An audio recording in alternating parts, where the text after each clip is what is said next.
A podcast? What? Yep, that's right, people. I'm doing a podcast now. If you haven't already, make sure you unsubscribe for less content, and you guys know how to do that.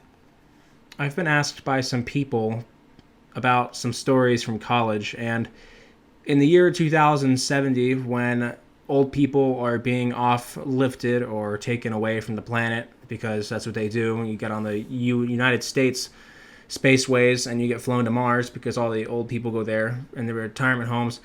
I'm going to look back at my life, and I know that I'm going to wonder, what the hell did I do? I'm going to wonder about the 20s and teen years and all that good stuff. And I've been graduated from college for about 2 years now. And I look back at that time and I think about what I just mentioned earlier and how I'm going to wonder about these things. And I figure this is a great way to, I guess, document that experience. And it's not going to be a very quick listen. I'm going to try and go into depth, not very much, but a great deal, on all the core classes. We're not going to get into the gen ed courses. You know, that stuff's boring. That's not what we're here for.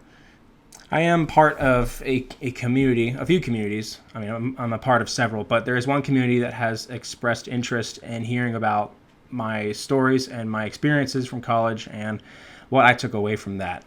So in this series, we're going to go through that and go through those stories, and maybe you guys will learn something, find something interesting, or maybe you're just binging podcasts and you guys just want something to listen to and you're curious about what that was like. So in this series, I will have some visuals that pop in here and there, extra effect for extra visual effect. I'm definitely be going through lots of projects and lots of interesting learning experiences. And so we're going to go back to the beginning. We're going to go back pre-college to begin with. It was in 2007. It was in 2007 when... Or no, it was in 2006. It was in 2006. I apologize. It was in 2006 when Halo 3 was announced, and I was like, oh my gosh. And I made that connection. I think I was 9. No, I wasn't 9. I was, I think, 10 years old or 11 years... No, wait. 12. Yeah, I was 12 years old. I was 12 years old, and I made that connection that people made a living making games. And I was like, oh my gosh, I have to, you know, I was like, I have to be that person, right? I thought that was the coolest thing. So, you know, what I did then was I went to Bungie.net and I looked at their careers because, you know, I loved Halo. I still enjoy Halo. And I looked at the career pages and I looked at what they were asking for. And a lot of, you know, not even that company, just that company. There were other companies that were asking for experience with Autodesk Maya. And so I looked it up. And long story short, I got my hands on a copy.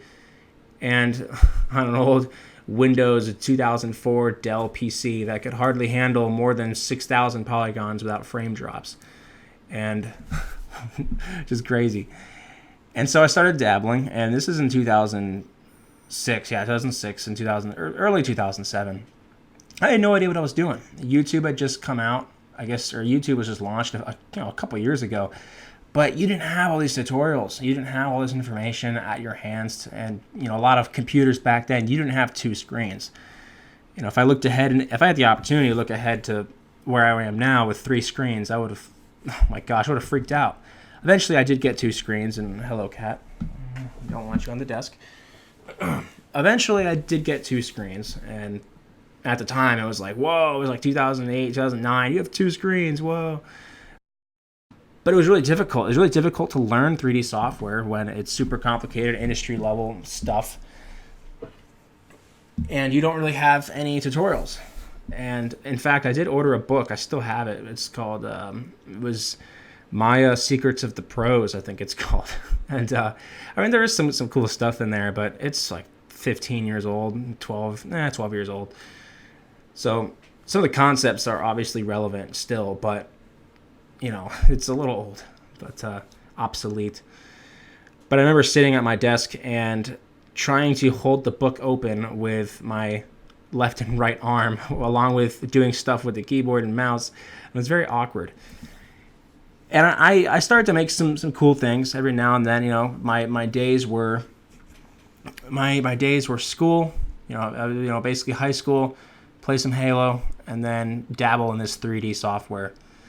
And so I was I did not learn that much before I started college, because again, there just wasn't anything out there to help me out. There weren't all these video tutorials. So if you're someone that's learning right now and you're in your teenage years, you should take advantage of all that, especially when Blender is free. I don't like Blender. I don't know if Blender was around at the time, but obviously I started in Maya. I actually no, I got a 30-day trial on 3ds Max, and when that ran out, that's when I turned over to look into Maya, because I got a copy. I got a personal learning edition, I think Maya 2008, a personal learning edition in 2007, a disc that came with a book. And all of the renders were like, they had this shaded, like they had this watermark, these giant watermarks on them. And I remember eventually getting the first version of Maya that didn't have that, and how much of a big deal that was. I was like, I don't have all these shaded watermark renders. And I still have some of those pictures. So if you're listening and not looking at the screen, you can see some renders here. And some really old stuff that I did. It's kind of cringe. It's actually really cringe. But we all start at level 1, right? And you have to be at you have to go through level 1, level 2, level 3 to get to level 40, or what have you.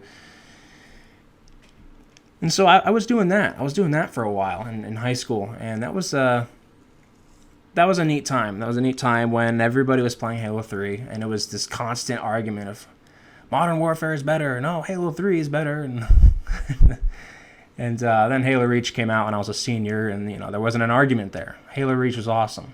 If you don't like Halo Reach and you disagree with me, that's okay. We can still be friends. But so in 2011, I was, I think it was in 2011, I was on a website, or maybe 2012.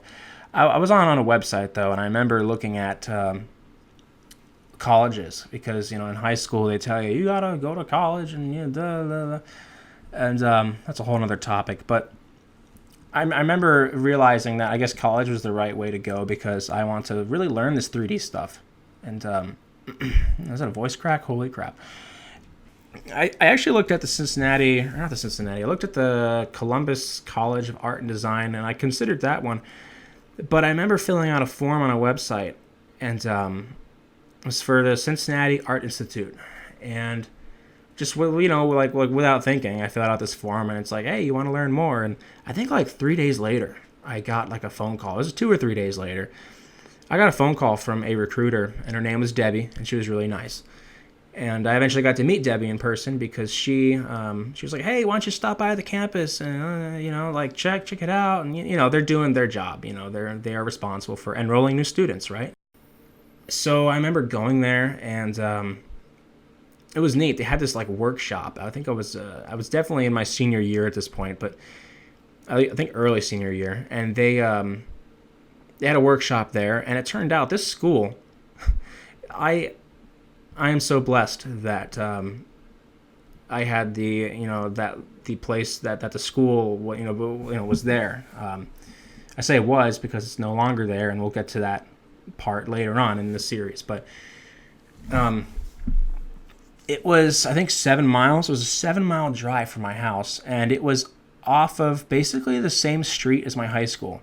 You would literally turn out of my high school, and you would drive 6 miles south right before Mason-Montgomery Road ended, and you turn right onto Governor's Hill Drive, and then the first left. Boom, right there. Big glass 4-story building. And that was a blessing. I didn't have to spend money on apartments and dorm rooms and all that stuff, and food and all that. And so I stayed at my parents' house and made things a lot more affordable. Yeah, so I remember going there. And so we went there, and they had a workshop, and I remember my dad and I were there, and it was super intimidating. You're in high school, and you get settled into that environment, and then you just think that college is this super adult, super complicated experience, or super mature thing, and you got to be serious, and you can't have fun, and yada yada.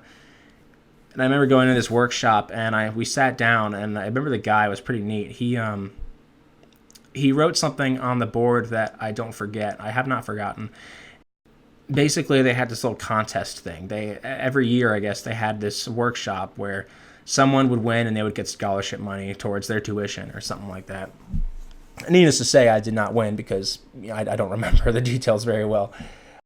And so we all sat down, and we're in a Mac lab. I look back, and man, those things are so outdated. They probably had like 4 gigabytes of RAM. This was a workshop with Macs, right? And Macs are great at doing Adobe stuff. They're not really good with 3D, right? With Autodesk Maya and Macs, not Mac as in Apple Mac, but 3ds Macs. Yeah, so it was a neat little Mac lab, and he wrote down the phrase "life is better with art in it," and that was the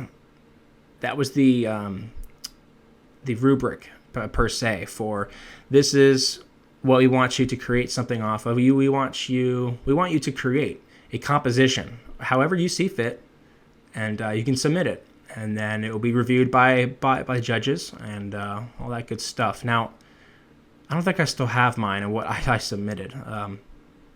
So I obviously it wasn't that good. I do remember what it looked like.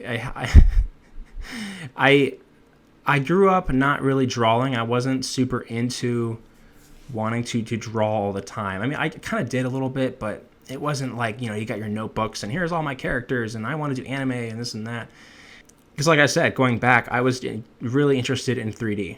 That was like super, I just thought it was the coolest thing. You can make these big 3D scenes and all that. So my approach was, I made a few basic props. I made like a pencil. I make like a cylinder and I turn it on its side and I extrude the top face out and like make that newly top face from the extruded portion. Like, I merge all the vertices and I shade that part of it, like a dark gray, like it's the pencil. And this is really lame. I look back at it. And then I used the Maya special effects brushes. Called paint effects, and this is like some super lame stuff. Any professional artist will call you out when they see it. It's nothing amazing. Back then I thought it was pretty cool, and I guess it was a little bit back in the early 2000s, but right now, no, you're gonna get called out if you use it. And I just made this wacky composition. There wasn't much thought put into it, but again, art is subjective.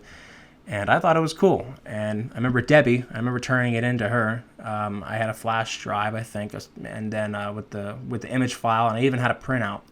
So she was like, "Oh, this is really great." And I thought it was. I look back, and I'd probably give myself a C-, to be honest. But if I had to grade it, it had like special effects grass and like flowers and some fire here and there and a giant pencil. There's not much else that I remember. I think I had the words in there too. I think I had the words "life is better with art" in it. But that was neat, and I remember getting the letter. I remember going through that process and going through all that, and getting that letter. And they're like, "Hey, you've been accepted. We're gonna let you in on this. We're gonna let you into the college campus, and you're gonna begin your career when you graduate high school." I think that was probably January or somewhere between January and March, April, May-ish. Again, this is all fuzzy. And that was in 2000. When was that? That was in 2012? No, that was in 2011. Yeah, that's right. 2011.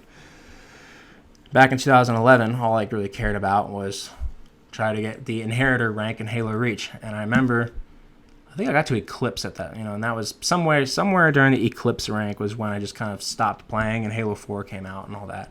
And I was in college and I was working at the same time. Orientation day was pretty interesting.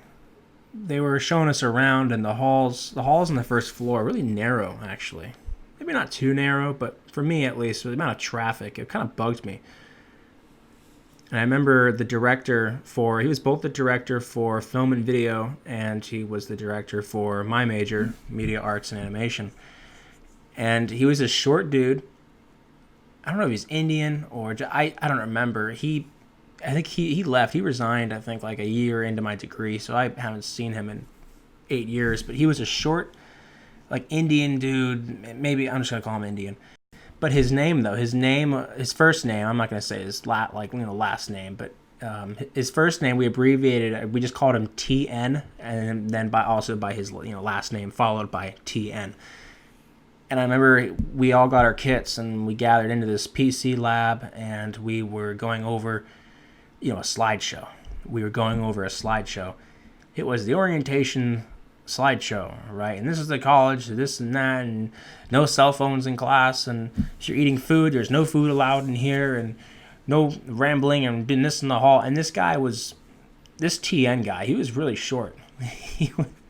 Maybe that's just because I'm taller, but I remember being short and really assertive, and like, man, he struck the fear into us. He was like, this is a big deal. You're going to work your asses off. This is going to be a hard time. You're going to work hard.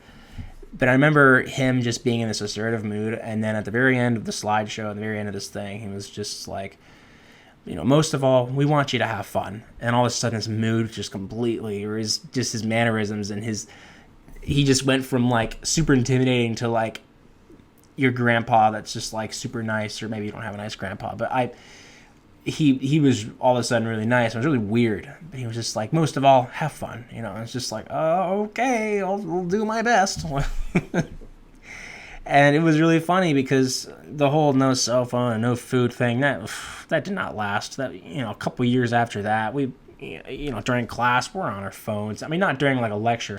I mean, this environment was not your typical university lecture room with 100 people and the professor hardly knows your name and you're just like a name, right? You're just a number, and not this big lecture hall kind of environment. It was very much a high school, like every classroom, pretty much every lab, right, was a typical classroom sized, something like high school, right, with just a bunch of computers and some desk space and this and that. It was not your typical college experience. The professor knew you, and the class size was maybe, I think the smallest class that I had was, I think, like 7 people. And the most once, we had like 28, 29. So, not that different. Not that different from high school classroom sizes and this and that.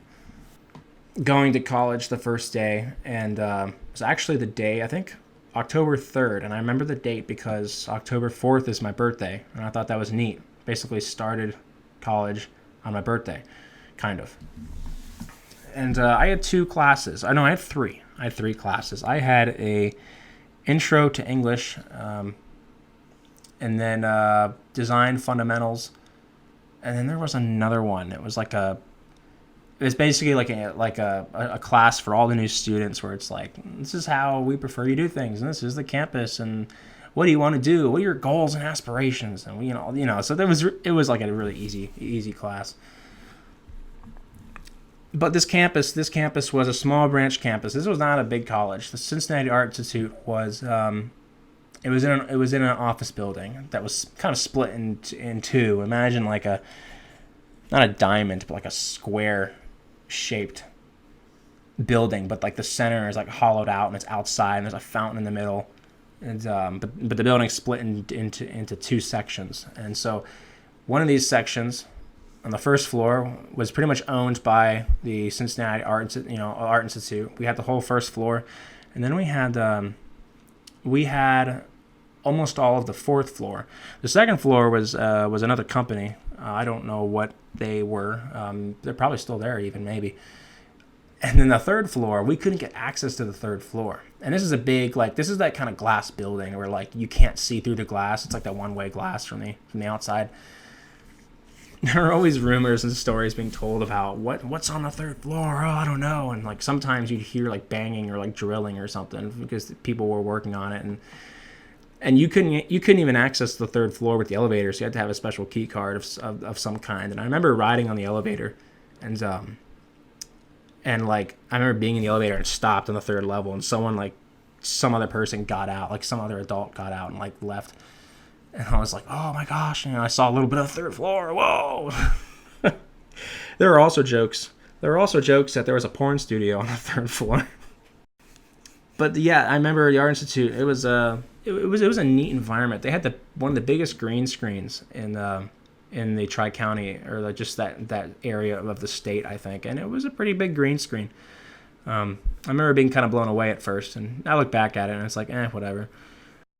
The fourth floor also had they had all the kitchens and all of the culinary like labs, and so they had like a neat setup. And they actually had some classrooms on the fourth floor. And I remember walking to some of those classes. There was one on the very end of the hall where it was on the corner of the building. So like it was a square shaped room where two walls or two sides were walled, right, like a room, but the other two sides were the windows. And so it was a neat window. It was a neat room, but we had to walk down that whole hallway, and you could always see inside the culinary lab people were making this and making that, and they had like TVs in there for instructional stuff, like big flat screens mounted on the walls, and sometimes they would even make us treats, and people would, someone walk into like the room and be like, "Hey guys, there's like."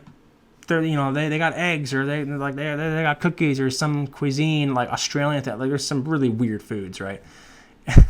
And like word would spread fast, right, from classroom to classroom. People would text each other, "It was free food." When you're in college, heck, even just any time of your life, free food is free food. That's great. I don't care if it tastes bad. It's free food. So, but they had a little part of the culinary thing.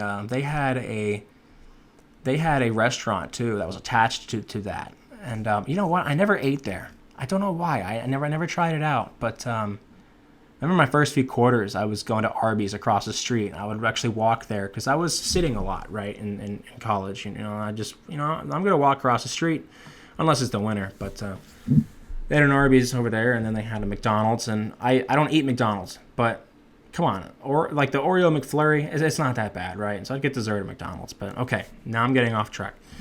So culinary, yeah. So the fourth floor had mostly culinary. They had some administrative offices and director's offices, director of visual media and director of web and this and that, and they had a lot of different majors there, but culinary was the biggest. They had culinary. They had the major I was in was, technically, the actual name of it was a bachelor's in fine arts of media art and animation, or media arts and animation, sorry. And the fourth floor was mostly culinary, and they had there's also the other side, because the elevators were in the middle, right? And so you go up the elevator and you could turn right or turn left to go to that side of the building. On the very left, the very end of the hall, there was the observational drawing room. It was the charcoal room. It was a tiled room. They had, because it had to be mopped, because charcoal, this and that. And charcoal is dirty. Do not do it indoors. I made the mistake of doing that early on and getting some on the carpet. And man, you get that on the carpet, man. I was like, no. Dude, my mom was pissed though. She was not happy. Carpet's expensive, and our basement flooded a few years prior, and so we had all the carpet redone, and here I am doing charcoal down there. So I learned quickly to do it on the deck, so the outside deck.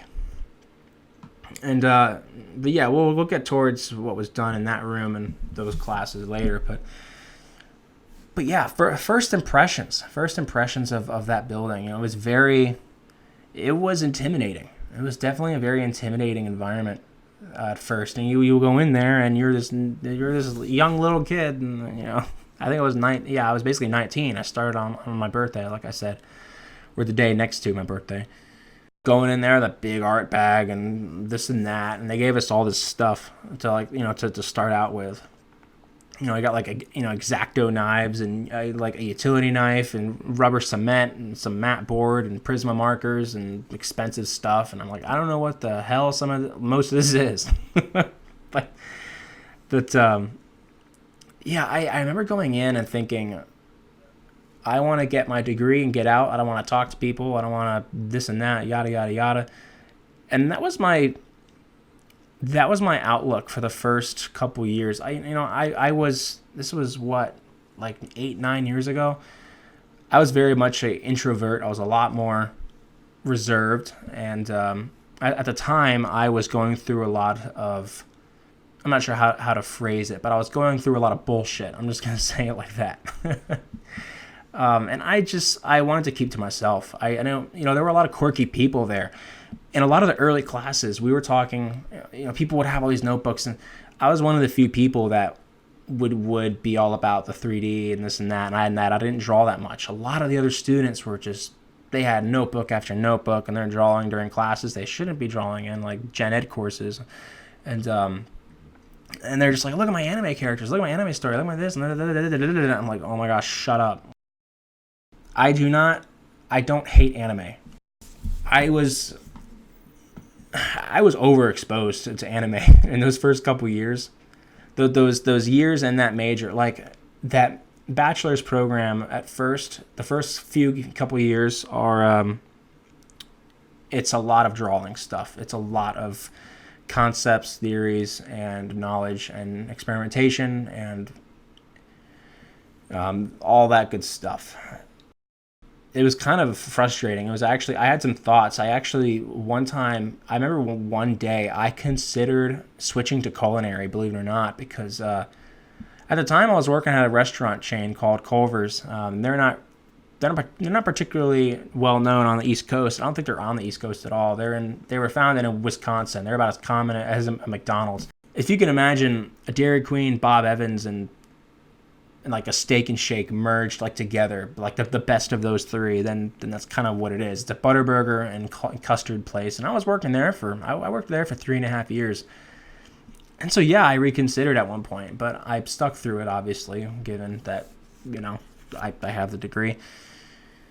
But it was intimidating, and I was tired of like people just spamming anime stuff. And we did have courses where we had to come up with projects and come up with story ideas and come up with character sheets and come up with what's the foil of this character, and like what's the how does he overcome that, and plot and all this and that. And it was tough. The first couple years were very challenging. I just wanted to get to the 3D stuff like right away, but obviously it doesn't work that way, and I had a lot of general education courses that I didn't care for.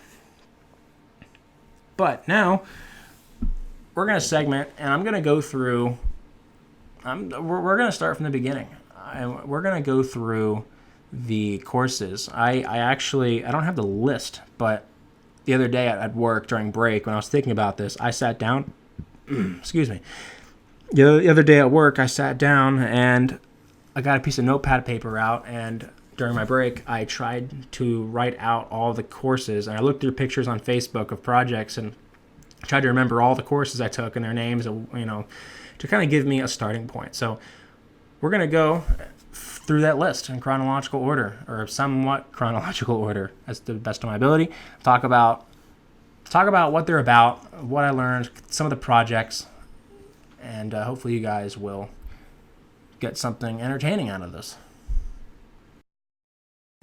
Design fundamentals. First day, design fundamentals. This is where everything starts. This is the building blocks.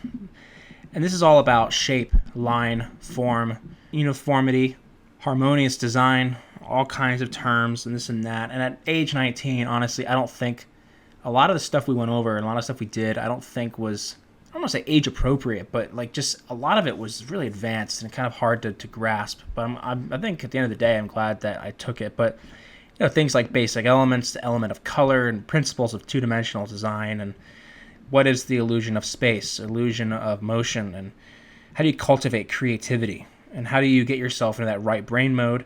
What are the elements of three-dimensional design, really? And all kinds of things like materials and methods and texture. Again, me wanting to do 3D, this just seemed really like not necessary. But I remember at first, the first day was just like talking about line. Not lines, but like what is line? And yes, that is a term, I guess. Talking about defining line and line quality and line thickness, line weights, and how you use line weight to draw perspective and create perspective. And this idea that lines that recede in space are thinner, and that lines that grow or lines that come towards the viewer are thicker. And that this is one of the core ways to make your drawings stand out and create perspective. Because at the end of the day, you are trying to create the illusion of 3D space on 3 axes, but all you have is a piece of paper, or canvas, right? And you have your X and Y, but how do you create that Z? And line weights is a huge deal. Line weights is important if you want to achieve the look of 3D.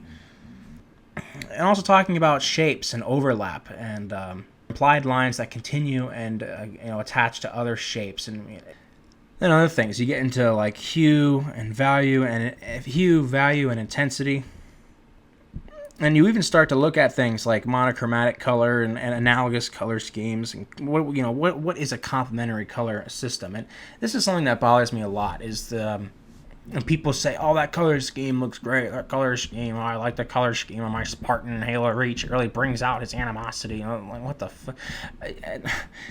Technically, if you want to sound lame, continue to say that, but really it's color palette. What is the palette, or in fact, what is the color system? And there are various color systems. You have a split complementary color. You have your triadic color system. You have a complementary color system, and complementary color system is, along with the analogous color system, that's the other one that I remember. And the analogous color system is a system of colors pertaining of 2, 3, or 4 that are next to each other on the color wheel and are harmonious. And so what you could say is, well, you wouldn't have a composition where your colors are analogous because you have red and blue, because red and blue are not really next to each other, right?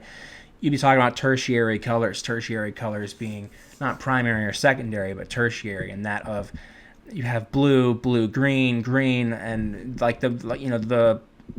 the mixture of those colors.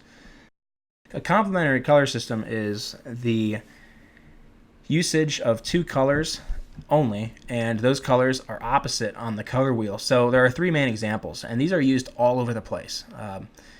You can see them everywhere on like advertisements and trucks and for companies. And in fact, so I know one of the most common ones is blue and orange. In fact, blue background, orange text. You're hardly ever going to see an orange background with blue text because it just doesn't look right. The blue text is harder to read versus you have blue and then orange. There's just more inherent value inside of orange text.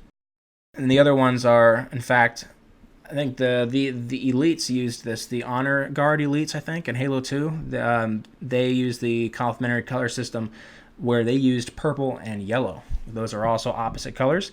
And you can kind of say green and red are also opposite colors. In case you didn't get it the first time, opposite being you look at a color wheel and they're opposite to each other on that color wheel. They're not next to each other. They're not somewhat next to each other, but they are complete opposite. But yeah, it was pretty crazy though. We talked a fair amount about line on that first day. And we talked about, line is the simplest, and it's honestly the most it's the most versatile form of design. It's what you begin with. It's what you start with, right? A line can be considered many things. You have basically 2 points with connection between them, right? Or a implied connection. And honestly, this feels like it's super obvious, but you start to get really in depth, and you start to think about, what does it mean? What is the subconscious value of why would you have a horizontal line? Why would you have something be static versus dynamic? And what is dynamic? Well, dynamic is something that is not horizontal in basic line form, basic line form and line design. And you have something diagonal, moving up and down, really curvilinear. What about a rectilinear form? Rectilinear is more boring. It's more static. Versus curvilinear forms. Curvilinear is more exciting. Circles are naturally more exciting than squares. And so what is curvilinear? Well, curvilinear is a line that is not straight, obviously. And rectilinear is the opposite, where rectilinear is a form where lines meet at a defined point. But implied lines are also pretty neat because they're about, you have shapes in space, so there'd be negative space or positive space, and where these shapes they're not touching each other, but maybe their boundaries have lines that seem to extend from one another, but they're not actually there. But we would call those lost and found lines. Given the negative space combined with these shapes, depending on how they're arranged, you could have these implied lines that they simply suggest a connection that go between them. Now, us as human beings with two eyes, obviously we are good at making those connections. And that's what's exciting about seeing this really abstract art that you see every now and then, whether it be shared on Facebook or, God forbid, you go into a museum. Because museums are boring, right? No, wrong. Well, some of them, yes. But what is a positive shape, though? Positive shapes are interesting in that they are usually distinguished from the background of your composition, right? And they basically form a shape, right? But we usually call those a positive shape. You can also call them a figure as well. But in that, the surrounding of your positive shape would therefore be known as the negative shape, or your ground plane, or just your negative space. And when it comes to a rectilinear form or curvilinear forms, you often have rectilinear forms being often jointed together, and often they fit well together, and you get a unified, not harmonious, but a unified design, right? Versus curvilinear shapes, you have circles and all this and that, and weird blobs and funny-looking things that they're more individualistic, or they're more separate from each other. And this is where implied lines can come into play, like we talked about earlier. We see this daily all the time, but it's about how do you explain it? How do you break beyond the subconscious mind? Because, like I said, we've all seen this stuff, and we see this every day. But how do you explain it? How do you explain why does it work? Why does it work, and what does it affect? What kind of effect does it have on the subconscious mind? But I promise we're gonna move on. We're gonna move on to just a little bit more exciting stuff here. The one other thing, I think, one neat thing to talk about that pertains to this kind of topic is the idea of forced perspective, or in French, trompe-l'oeil, or trompe-l'oeil, or trompe-l'oeil. I kind of forget how to pronounce it. It's been a while, but trompe-l'oeil, I think, is the right way. And this is that extreme stuff, right? It's basically, I think in French it translates to something like to fool one's eye, or something like that. And that's one of the few things I remember from history of Western art. But it's that abstract effect where the viewer is only meant to stand in one spot, and when they stand at one spot, you're looking at something that doesn't make sense, or something that looks real, but you break away from that point, and then it doesn't look real. It's really cool. If you've seen that street art where you're walking on like a street, or people take a picture of it, right? I think this is more common over in the UK area, or just over the pond, where you see that art where it looks like you're about to fall into a pit or fall into a hole, and there's there's not, it's just a painting on the dry asphalt or the road, right? But you stand at just this right angle, and everything looks like it's working, and it's creepy. It's really cool, actually. We're going to talk about one other key term here for those of you budding artists, and that is called value. And you talk about someone saying, what is the value in the composition, right? How do you define value? Well, value in art is usually, obviously it's different. It's different than math. It's a completely different term. It's the same word, but value in art. Value is basically how much light versus dark is there in your color, and how do you interpret that? In fact, we had an assignment where we had to find a image, a painting or some kind of image inside of we had a selection of magazines, and we had to trace it and then plot down the lines, and then with a achromatic or monochromatic color set, which is essentially, in this case, I did with achromatic. Now, I always get these mixed up, so I apologize if I'm wrong here. Achromatic is a scale of one color. So say 100% of blue is complete saturated dark blue or black, and then 10% is a very tinted blue, which looks like not sky blue, but if you just poured more white into that, right, you would have a lot of blue. Monochromatic is the opposite, where it's grayscale. Monochromatic is that same scale, but not in color, and therefore in a gray or a white to black scale. And that's right. In art, black is not a color. Black is simply the extreme saturation of one color.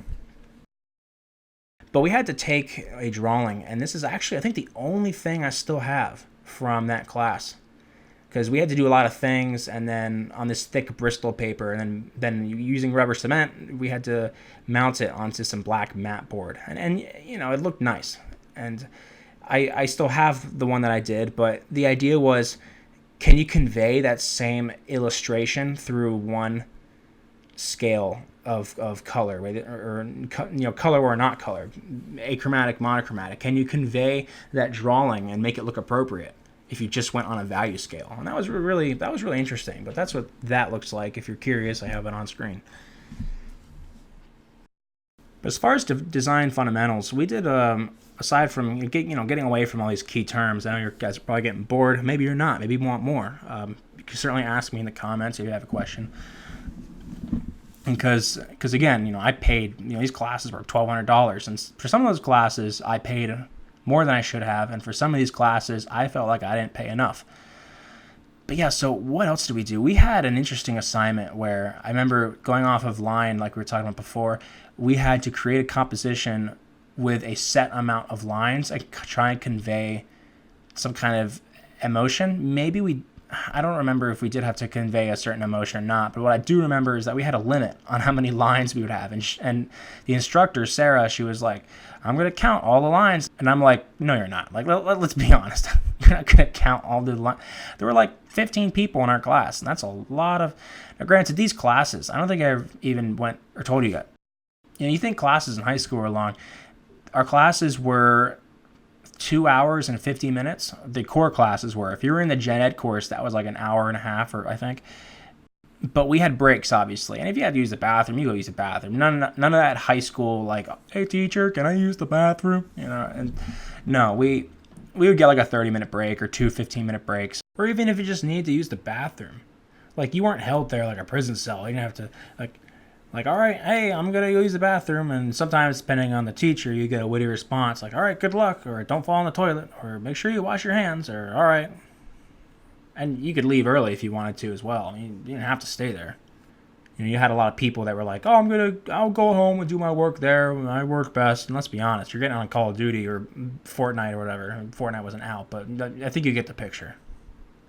Basically, a 3-hour-long class, you need that time anyway. It's funny, they say every hour you spend in class equates to another hour or 2 hours of time outside of class that you will need to work on your assignments. And early on in my first couple years, it wasn't that way at all. Sometimes it was for a few things, but we the opposite though is true for the later on the 3D stuff. I was spending like a lot of time outside of classes, not because I had to, but because I wanted to at the same time. Again, I wanted to do all that 3D stuff. But I got off on a tangent. Going back to the line thing, I remember some people did some really cool stuff, and this one chick, she had these neat. It was like she had these like octagonal or hexagon shapes, but then like these other smaller shapes weaving in and out of them, and like it was just neat. It was lots of overlap, and we were only allowed to use rectilinear forms. So sometimes circles could have been implied with the use, like a dodecagon or something like that. But I remember I took the lazy route. I did. I remember I was inspired by some of the concept art for Halo 3 ODST at the time, and I did some kind of cityscape, city skyline thing. And there were like rays from the sun coming out from behind the skyscrapers. And this wasn't color; it was just line, right? Just white sheet of paper or Bristol paper, and then black. And unfortunately, I don't have a picture of this. I actually threw away a lot of my early stuff for the first 2 years. I came across it. I always knew where it was. I just looked at it and I was like, and so I threw a lot of it away because I'm like, what am I going to do with this? But that was neat. The rest of the class, we talked about, we did other things. I remember at one point, the instructor, Sarah, she was taking one of her friends and photoshopping like a pig head on top of her friend's face. I thought that was funny. It was a very casual, relaxed environment. We were allowed to listen to music. There'd be instruction for a couple. There would be instruction. There would be instruction for a little while, and talking about this and that, and then we would get to work. I remember one time we had this exercise that was, she would give us an object and she would say, draw me this, but without drawing that. And it was it was challenging. I mean, and this wasn't a graded thing, but it was like, how do you give someone the idea of a rabbit, but they're not looking at a rabbit? And I remember a lot of us, we just drew a carrot. But it was this idea of how can you tap into the subconscious mind and remind somebody of something, but without actually drawing that thing. And how would you take that knowledge, and if you were to make something else, how, like, again, this is like high level stuff. I mean, maybe not high level, but it's complicated, and it's why some of these, like, just prodigies in art, they're in their 40s and their 50s, and they do fine artwork and they're amazing. And it's like, well, why are they amazing? It's because they get this stuff. They understand this stuff. Me, I'm just 27. I don't know what. I still, like, I'm still young. I'm still learning, But I remember one of them else was like, draw me steel wool without drawing steel wool. And I think I drew like some beams, some like I beams, but with like metal wire going between. Again, it's creative problem solving. It's creative thinking. And the last thing we did in that class, I remember we took a message. We had to take a message and symbolize it, or draw something that represented it. We had to draw it. We had to draw 3 versions of it. So that was pretty interesting because we had to draw the same thing over and over. But one, we had to draw it with just line and no perspective. Then we had to draw it again with perspective, and then achromatic, like a scale of achromatic to represent light in some way, or some kind of value in general. And then we had to do it a third time with light, perspective, and texture. And that was, I think I drew like I remember mine was, the message was cease the violence or something. And I had like a floating heart that was being torn apart, like, as you went through the 3 pictures.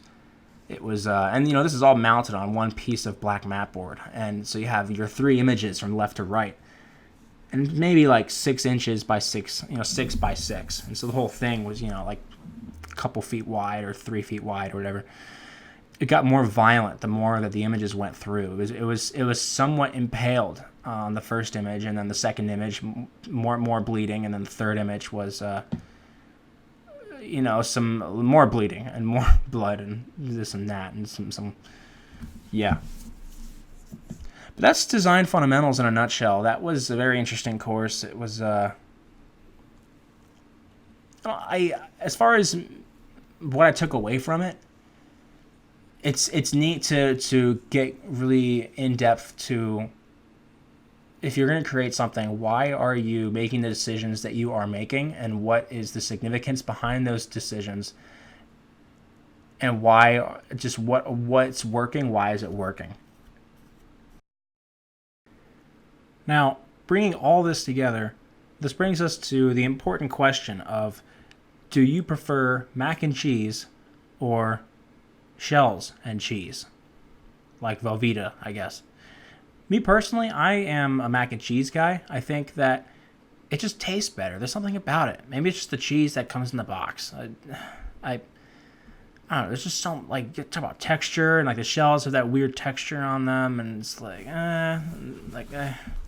Plus the shells are more curvilinear. The shells are more curvilinear than your regular noodles. Yeah, whatever. But that brings us to the end of the first of this podcast, MindCast series. Let me know what you guys think. Questions, comments, concerns. Unsubscribe. Why you haven't unsubscribed. As far as the next episode, for whenever that comes out, whenever I get around to doing it, I will get into some color theory stuff. We'll get into some observational drawing, life drawing, maybe a little bit of digital manipulation and what that was like. We'll see. We'll see what happens. We'll see how much time I put towards the next one. So hope you guys enjoyed, and if you didn't unsubscribe, I will see you guys next time.